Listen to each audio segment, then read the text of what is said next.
चालू. नमस्कार, जय भीम, आदाब, सत श्री अकाल, अस्सलाम वालेकुम.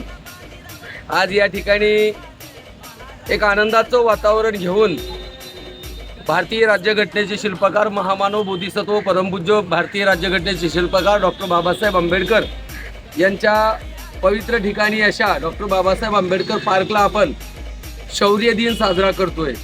अक्षरशः पिचत पडलेला, अस्पृश्य समजला जाणारा समाज त्यावेळी या पेशव्यांनी खूप छळला होता.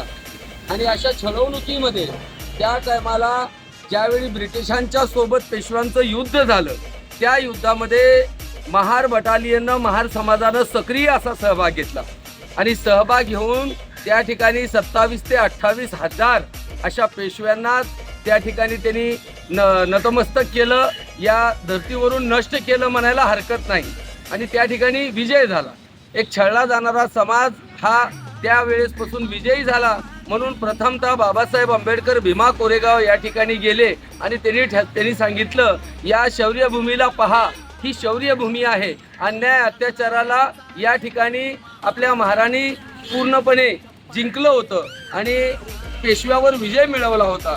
म्हणून मी तुम्हाला सांगतो, ज्या ज्या वेळी धर्तीवर अन्याय होतो त्या त्यावेळी या निसर्ग निर्मित मानवाच्या माध्यमामधून कुणीतरी असे सतपुरुष जन्माला येतात आणि या ठिकाणच्या अन्यायाला समूळ नष्ट करतात.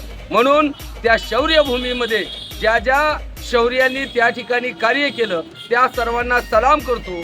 आणि सर्व भारतीयांना, सर्व महाराष्ट्रातील सर्व सक्रिय समाजसेवकांना आजच्या या विजयी स्तंभाला सलामी देण्यासाठी गेलेल्या आणि या ठिकाणी आलेल्या सर्वांनाच मनपूर्वक अशा शुभेच्छा देतो.